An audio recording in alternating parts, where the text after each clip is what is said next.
Good morning.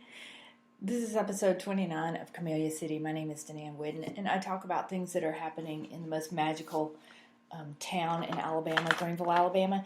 And by the way, I have had more fun reading about these damn monkeys. Okay, first of all, I just want to give a big shout out. This is where I'm getting the information. Is from Miss Judy Taylor, a researcher with the Butler County Historical and Genealogical Society Quarterly. And I've said this before, but listen, for $18 a year, it's the best deal going. You get a quarterly report from the local historians, and they're so well written. It's so entertaining. It's worth. I can't think of anything. I mean, you can't go to dinner for $18. So this is for a whole year. Please join the Butler County Historical and Genealogical Society. Please. $18 a year. You can't beat it. It's just to know about this area and the history of this area. And special thanks to Judy Taylor. I'm going to be quoting her a lot in this podcast. And it's just amazing. Okay, so she starts out talking about Beeland Park. Now, I got mixed emotions about Beeland. Yes, I remember going to Beeland Park when the pool was still open and how much fun it was, and all the ladies, all the moms laying out in the sun in their baby oil and iodine with sun in on their hair. Smoking their cigarettes. Come on, ladies, 70s ladies, you know what you did. But as much as they've tried to keep Beeland Park going, I think sometimes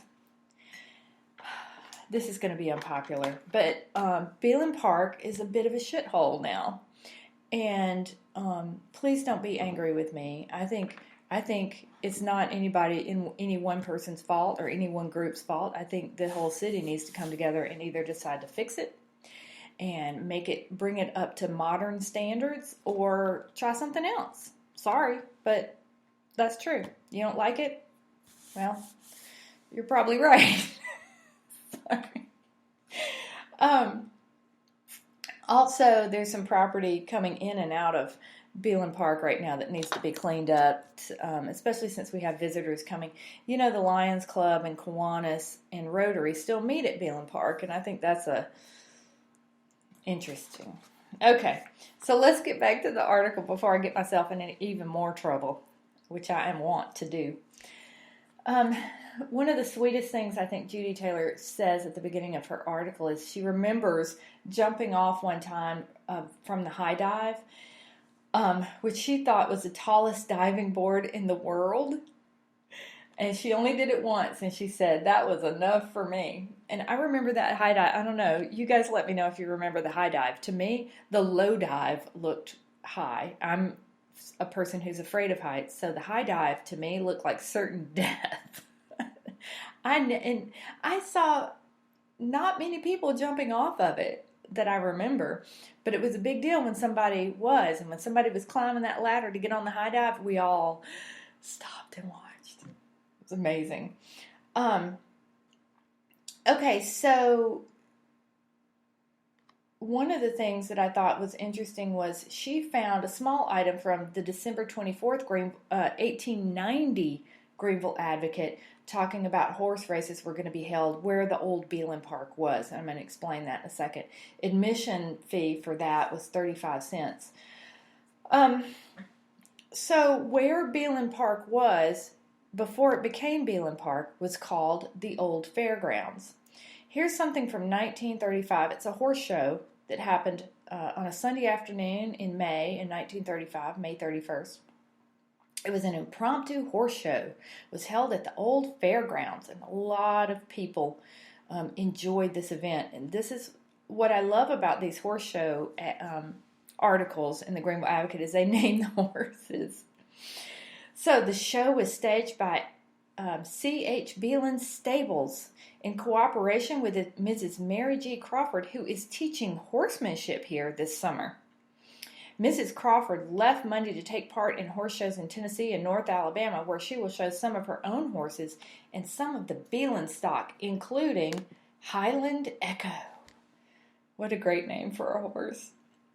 So the show was opened by Little Miss Prather Beeland, riding Little Bit, and closed with an exhibition by Mrs. Crawford, who was mounted on the 5-gated Yellow Jacket.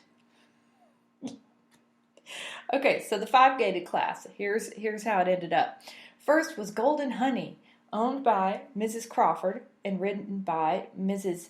J.L. Jerkins. Second was Jungle Princess, owned by Mrs. Crawford and ridden by Miss Maud Beeland.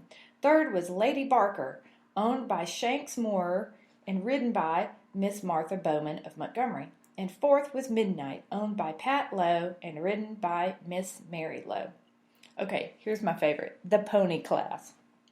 Okay, the pony class first was Tony Behave, like the favorite name for a horse ever, owned and ridden by Gypsy Annie Boyd of Selma. I bet she was fun. Second was Kelly, owned and ridden by Jane Lowry. Third was General Lee, owned and ridden by Jeff Burnett. And fourth was Hotsy Totsy, owned by Shanks Moore and ridden by Norman Searcy.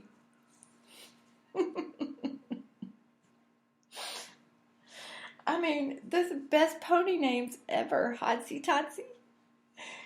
The ladies' horsemanship first went to Miss Jane Yarborough riding Brown Boy. Second went to W.J. Fraser riding Lady Barker. And third, Mrs. J.L. Jenkins riding Fox Robbins. And fourth went to Mrs. Howard Cheatham riding Jungle Princess. There was a children's horsemanship class. First was Sarah Condrey Beeland riding Yellow Jacket. Second, Martha Bowman riding Midnight. Such a great name for a horse. Third, Virginia Beeland riding Mitzi. And fourth, Jane Lowry riding Kelly. So, what fun for these horse shows. Okay, so they include in here the actual article about Mr. R.A. Beeland Sr. Donating the 8.5-acre plot in the old county fairgrounds property, and he deeds it to the city for Beeland Park. And this was in January of 1934, and they were all excited because Greenville, that's when they announced that Greenville was going to have a municipal swimming pool in town back in 1934. So Judy Taylor writes, the pool was built by the Civil Works Administration, a short-lived U.S. job creation project established by the New Deal during the Great Depression to rapidly create manual labor jobs for millions of unemployed workers. So we have Beeland Park thanks to the New Deal. The jobs were merely temporary for the duration of the hard winter of 1933 and 34, and almost 1,000 Butler County men were on the CWA payroll. This program ended in March 31st of 1934. So it was a government program that really helped a lot of people probably not starve at this time because it was a very hard time. Director Herman Simon said this about the pool in the park, quote, an ultra-modern and up-to-date swimming pool of 250,000-gallon capacity was built in Greenville. This pool lies in a beautiful natural park, a gift of a prominent citizen surrounded by gigantic oaks and pines and further beautified by shrubs and flowers. Approximately 6,500 lineal feet of sanitary sewer in connection with this project is being completed. An attractive recreation hall and bathhouse is being finished in connection with the swimming pool. The city furnishing all materials and the CWA the labor on this project, all under the able supervision of R.H. Fritz.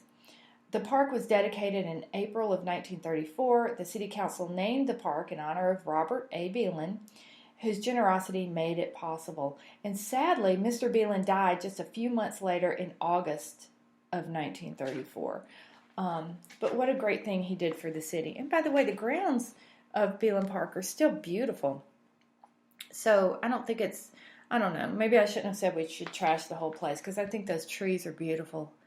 Maybe we could get out there and have some new ideas for it, though. Certainly, I don't know the answer, but seems like we could do some stuff. I need to hush my mouth. All right, through the years, many activities have occurred at Beeland Park besides the enjoyment of the pool. Barbecues. Who's had a barbecue out there? Or a picnic, yes. A family reunion, for sure. There were dances in the recreation hall, swimming and diving contests, a water battle, a fiddler's convention, boxing matches, a hog calling contest, as well as a wedding.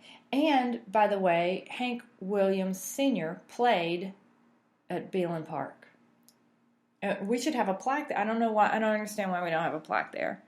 The many times I think he played more than once. Here is from 1934. Dance at New Park is enjoyed. The first of a series of script dances was staged in the new recreation hall in the R.A. Beeland Municipal Park last Thursday evening with E.H. Glenn in charge. A large number of dancers thoroughly enjoyed the occasion, and all were enthusiastic in praise of the huge dance floor, which is one of the best in South Alabama and probably the largest in the southern part of the state. Cecil McKay's orchestra furnished the music. The same orchestra will be engaged for dances here in the near future. Also in 1935, just from the social agenda, I really love this. Oh, I'm sorry. This is an article written in 1968, but it was about 1935, I believe. The Lions Club, July 4th Committee, headed by Mr. Jeff Beeland Sr., worked up a pet parade, water battle, guinea race, baseball game, swimming and diving contests, concerts by an 18-piece band throughout the day, performances by a team of acrobats, comedians, a script dance for the evening, and free Brunswick stew dinner. Now that's what I would have come for. Okay, so here's the pet parade is just about my favorite thing, and I think we need to bring this back, okay? Prizes were won in the pet parade by Buzzy Griffith, who showed his toy terrier, and Frances Stabler, now Mrs. Griffith, who won the Prettiest Float Award by wearing a Red Cross nurse's uniform and wheeling her dog with its fake broken leg in a decorated doll carriage. Okay, so let me explain. So they're talking about what happened in 1935, but they're reporting it in 1968. So in 1935, Frances Stabler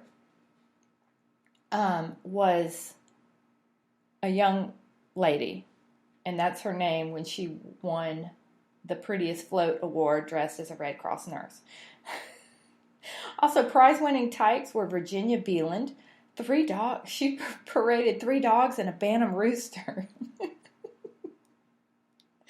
Dorothy Harris, Calvin Steindorf, Hino Watson, Elizabeth Wilkinson, Terrapin owners Frank and Bobby Rowland, and white lamb fancier Emily Reese.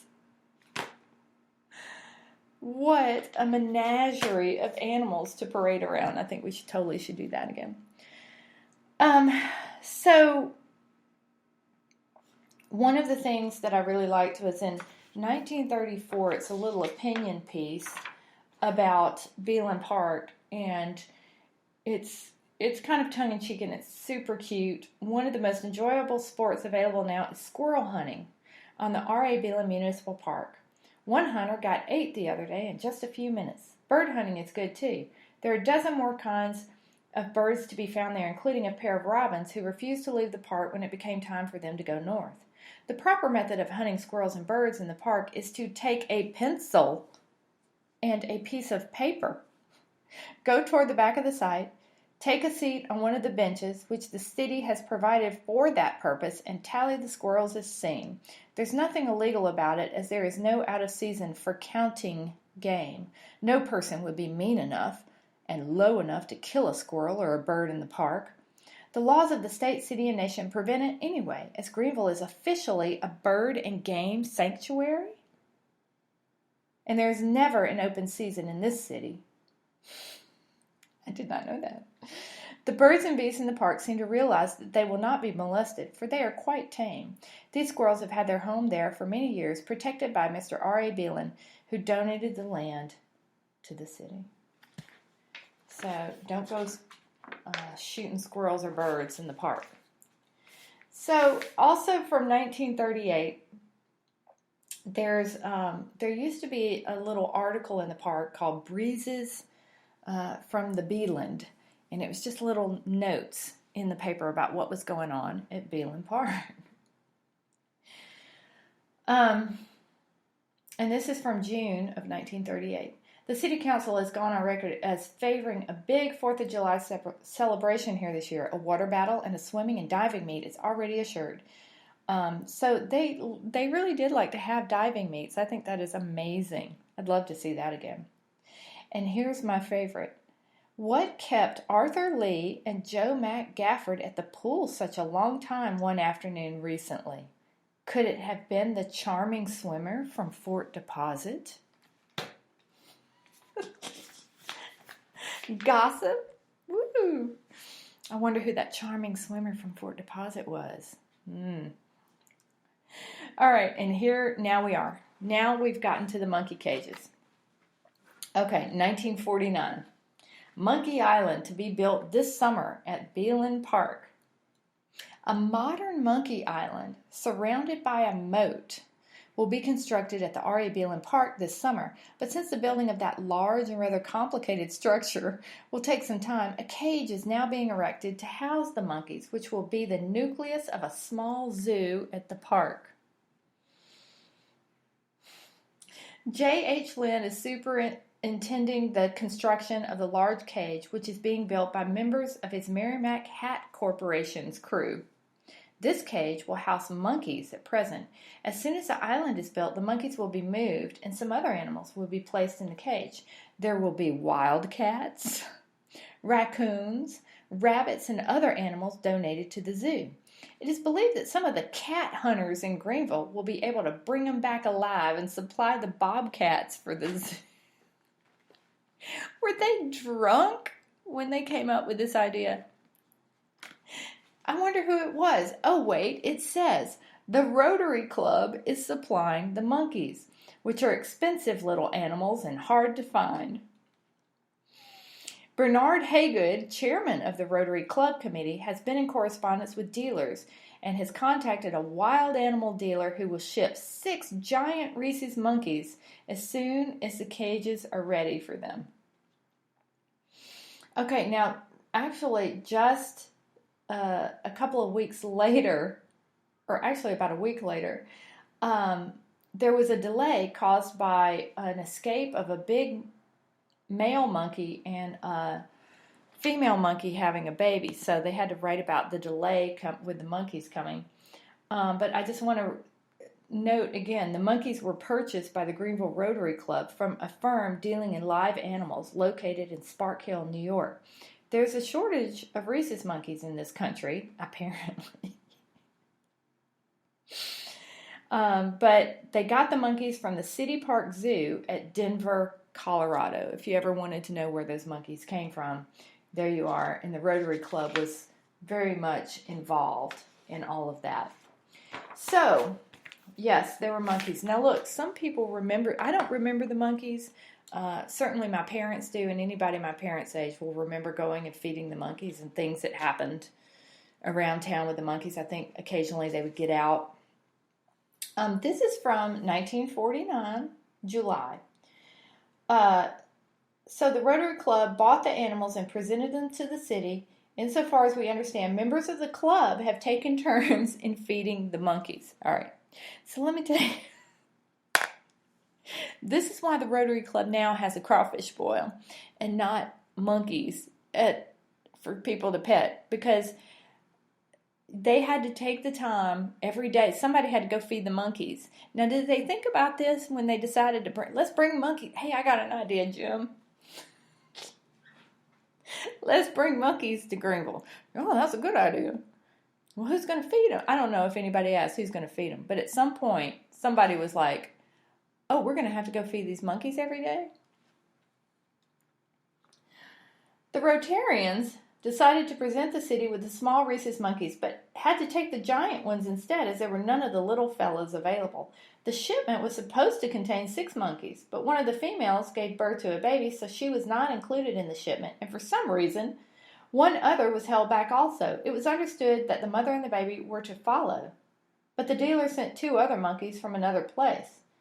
The new monkeys arrived this week. They were placed in a cage with the others. Oh, okay, so these are monkeys that they added, by the way. And this is what's so sad. And a monkey war in... Sorry. So we already had some monkeys in the cages. And because no one in Greenville at the time knew what the hell they were doing, they threw the new monkeys in with the old monkeys. Okay, I'm gonna try to keep it together. Hang on. And a monkey war ensued. The old settlers resented the presence of the new arrivals and let them know about it. Don Decker, who has been assisting the Rotarians in caring for the monkeys, and Dr. McFerrin had to remove the new monkeys from the big cage, treat their wounds, and place them in another cage. The job of removal was quite a chore, too. And that brings up another thing, which is a lot of people, back then we didn't think of animal cruelty in the same way that we do today. So, let's give everybody a break back then. They just wanted to have something cool and didn't, I don't think people thought the same thing about animal cruelty as we do today. So, I'm just going to go ahead and say that because I know somebody's going to try to post that comment. And yes, we understand that. So there's a lot about this that seems very cruel to us today. Okay. So, Judy Taylor leaves us with this. She's so glad she got to enjoy the wonderful pool at Beeland Park. But to me, and I'm quoting her, the best thing of all was Monkey Island. There were baby monkeys with their mothers, older monkeys sunning themselves on the hot concrete, and feisty monkeys screeching for food. People came from near and far to see the monkeys. And then one day, someone put alligators in the moat around the island, and that was the end of the monkeys. I'm sorry. But I have heard that somebody decided to have alligators, and then all of a sudden all the monkeys got ate. So there we go. Yes, Greenville had monkeys, and it's everybody I've talked to who was alive during that time. It was a lot of great memories for them about something Greenville did that was above and beyond, and they really did enjoy it. I've never heard anybody complain about, oh, the monkeys were terrible, except I think they did do what monkeys do, if you know what I mean, every now and then. But what a great story. If you have a memory of Monkey Island, post it underneath wherever you see this podcast. Post your memory here. All right. Thank you guys for listening to Camellia City. I love you much. Mwah. And I'll see you soon. Bye.